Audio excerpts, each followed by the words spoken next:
Most of you guys know me, Keith Bowen, and for those who don't, that's who I am. I'm the Fish and River Ward in the Far West Stake, and I really like this property.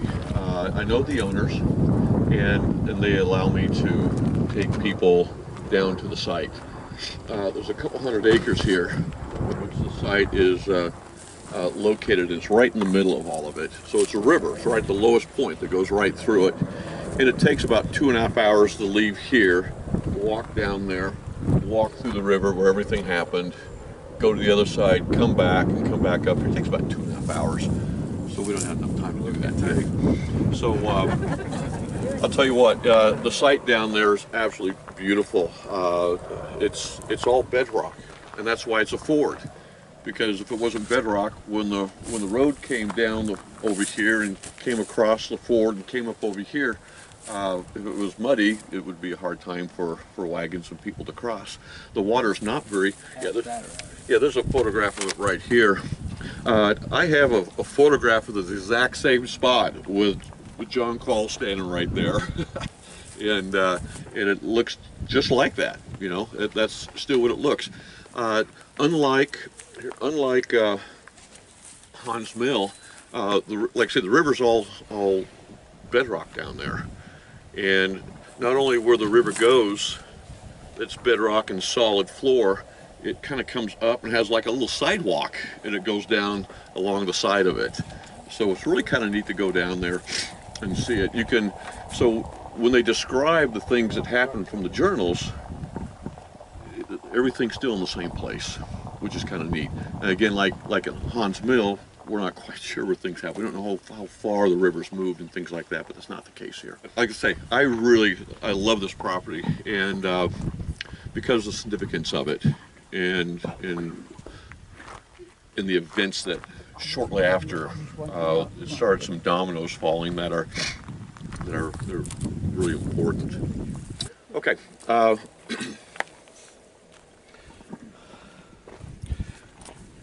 There's not enough time for me to give you a whole background of everything. You've read about it. We have history books that do it. We have Wikipedia. We can go back, and I encourage you to go back and read all those things.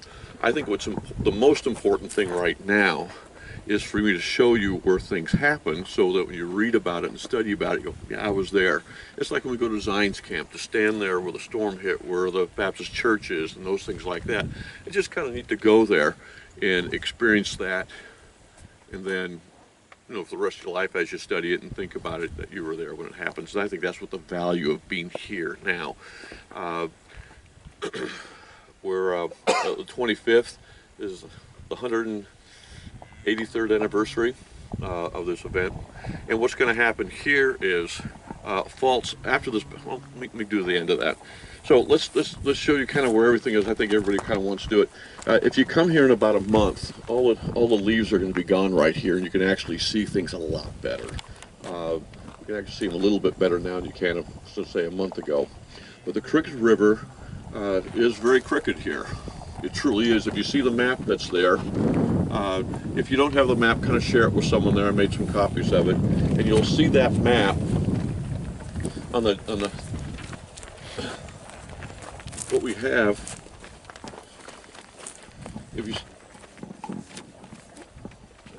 We are sitting right here, and the river goes down here. The bridge went out many years ago, apparently, and this road used to go through, but they never replaced the bridge. But the river at the bottom of this ravine here, and the river goes like this.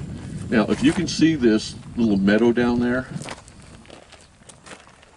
beyond this tree line right here, you see that meadow?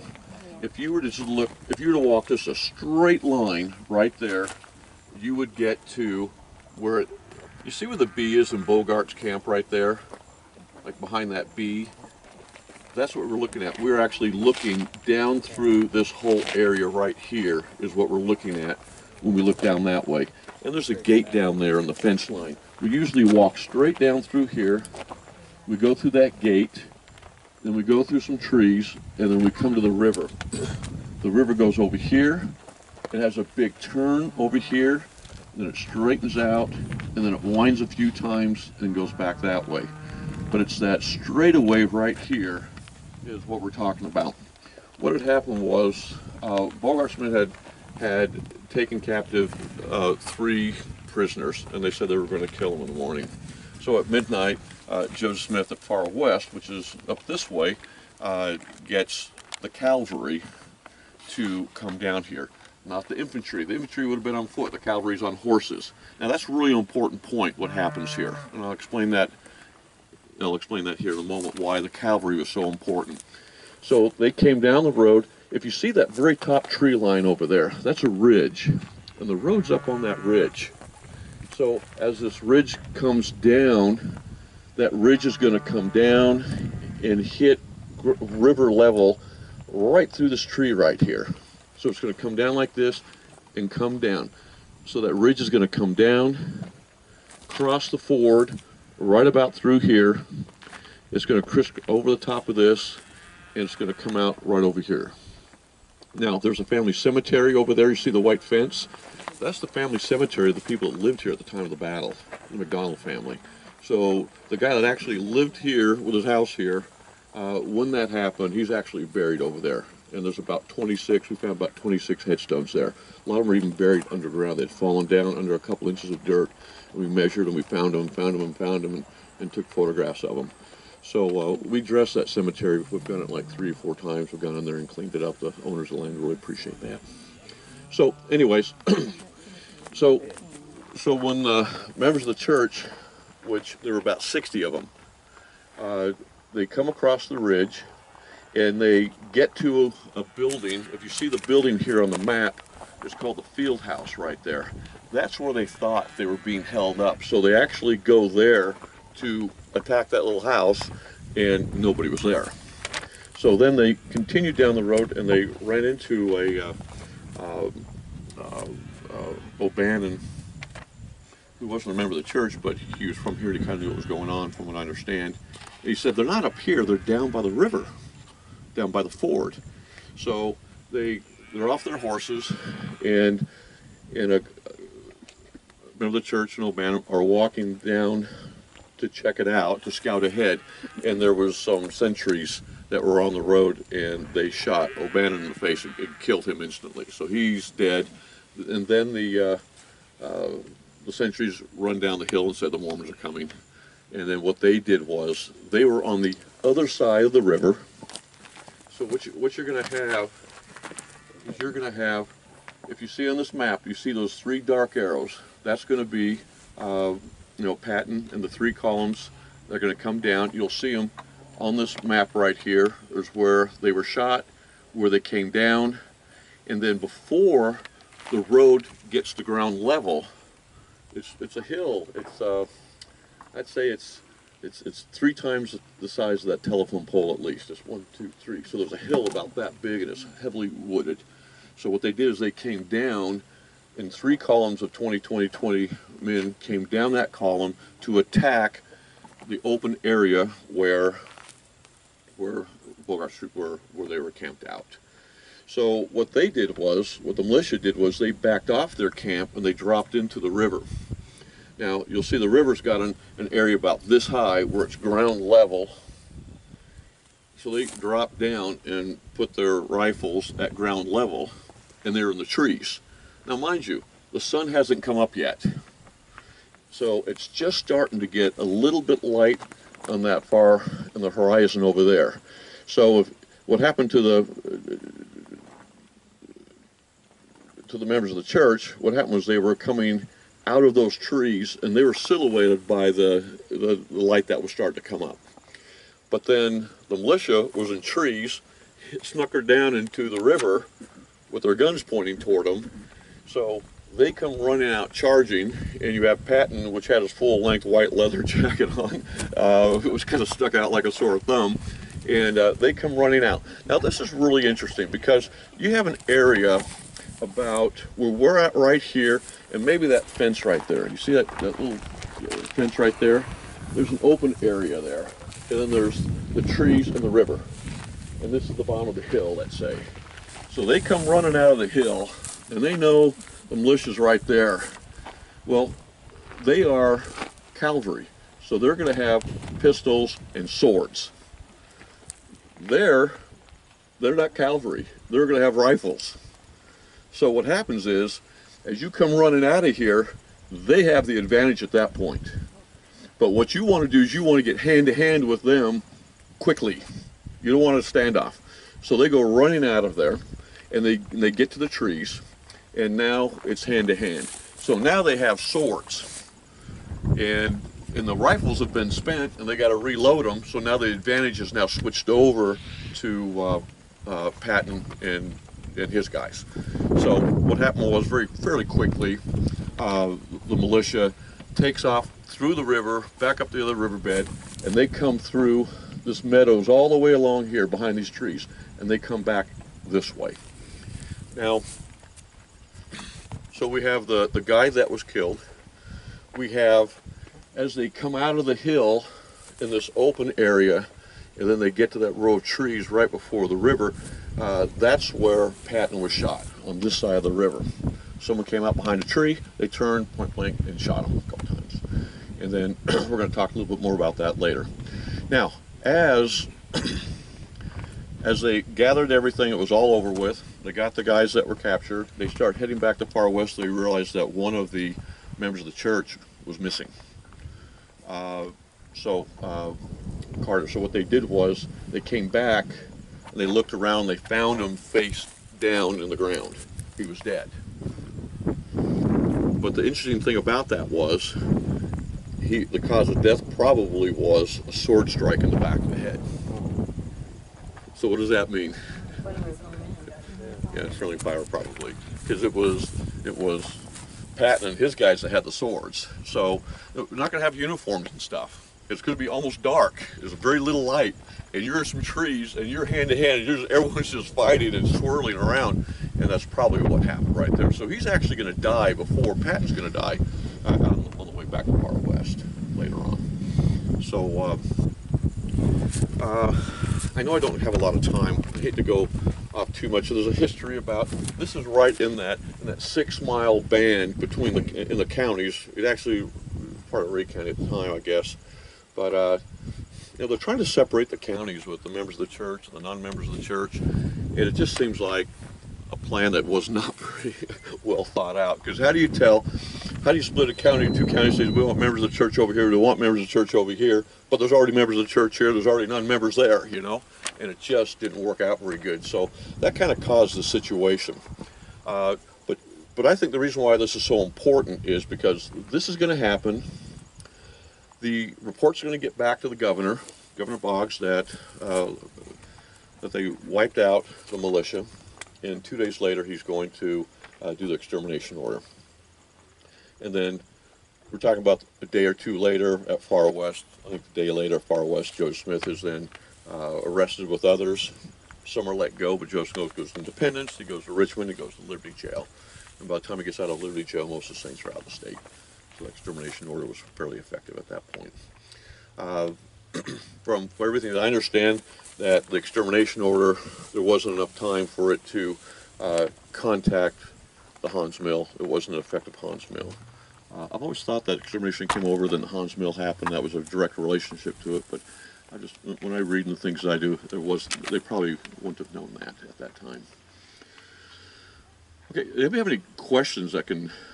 Well, that old Bannon you said that was the first one killed. Was he not a member of the church? He was a member of the church. Yeah. I don't know where he lived, where he came from, but if I understand, was he a local guy? In the Saints militia, but not a member of the church. I think they met him here. I don't think he was part of it. Do you remember that at all? What, Patrick O'Bannon? Yeah. There was But he was from here, right? He wasn't from. He was from here, but a gal by the name of Metcalf published a BYU paper here about 10 years ago that established that Patrick O'Bannon was a member of the church. And she's traced his genealogy, and his parents were members of the church too. Okay. That brings something I didn't know about. There's been a controversy whether he was a member of the church or wasn't, but this latest paper published in Mormon History Journal, Metcalf, I believe, you get over, you kind of all fades I'm already away. there. Half was there. But he established that he was a member of the church. Okay. So was he a may young have been. man, about 18, but Okay. he didn't know where. He knew where they were. Didn't know where they were at. You know, I So think that- the Ray County militia fired the first shot then, at O'Bannon. Is that what you? Oh yes, that would have been the first shot at that The point. first Yeah. shot was from Ray County killing O'Bannon. Yeah. Now when they came down the hill, and they started charging. Where the first shot happened at that point, I don't Yeah, but it know. was from Ray County into O'Bannon. Yeah. Yeah. Yeah. They probably would have had the battle if they hadn't shot and killed. They may have just met him and said, "Hey, can we give us our guys back?" They may have done it nicely, but we don't know. Actually, he wasn't the first one shot. I think you mentioned that he may have even crossed the river, that there were two members of Bogart's militia that stayed behind. They all fled. And one of them hid behind a tree. Charles C. Rich went after one, and David Patton went after this other that stayed behind. So he was one of the last ones shot, David Patton. And because of these two stragglers, you know, I say, that deliberately stayed behind and take those shots. Yeah, there's some other things that happened with Parley P. Pratt and one of their guys and Danites, and there's some other things that happened. There's some Parley side P. stories Pratt, with Parley P. Pratt. Yeah. There's quite a bit more to it. Yeah, there's more to it than that. And again, you read about that and you'll see it. But again, this is where it happened. So if you ever come back here and you look at this area, you'll see that ridge line come. You'll see it come down, and you'll see the ford. I do have photographs of the ford and the river, and you take pictures of the water, and the water's about a foot deep, and you just see a solid rock. There's no dirt or mud down there. It's probably a distance of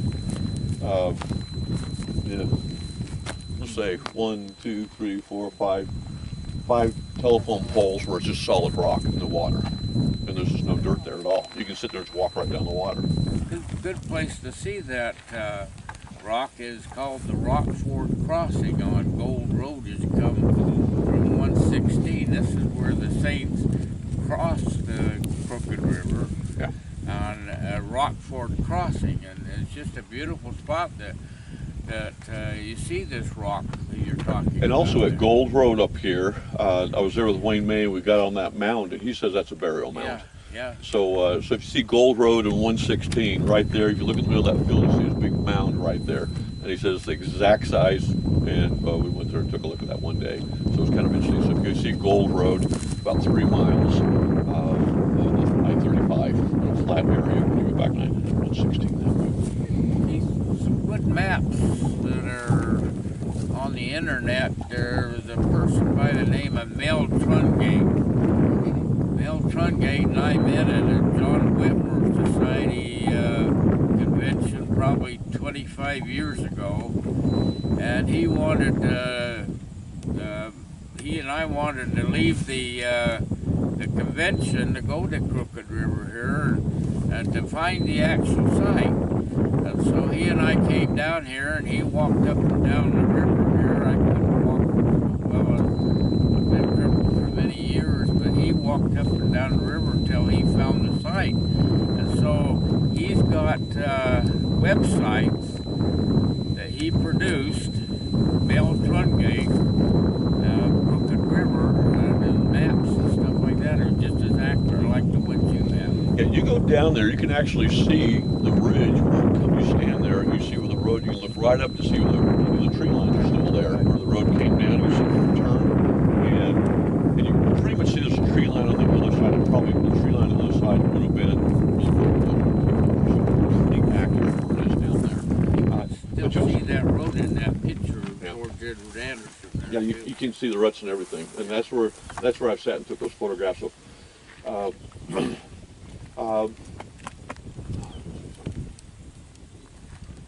Question. Is there a list of all who fought in that battle? Oh yeah, you can find a list of it. Yeah. Somewhere. I've seen him. I've seen him. And there's Liz boys. He came down there with his farmhand, and they're kind of like, after hey, you're on our property, you're on our property. They're good, kind of a little scared because they got guns and everything. They're Missouri, you know. They're Mormons. And And they kind of gave a little bit of a hard time. You're on private property. He says, well, can we just pay a fee or something? $25 a piece. There were 4. So they gave him like $100. And they went out to dinner.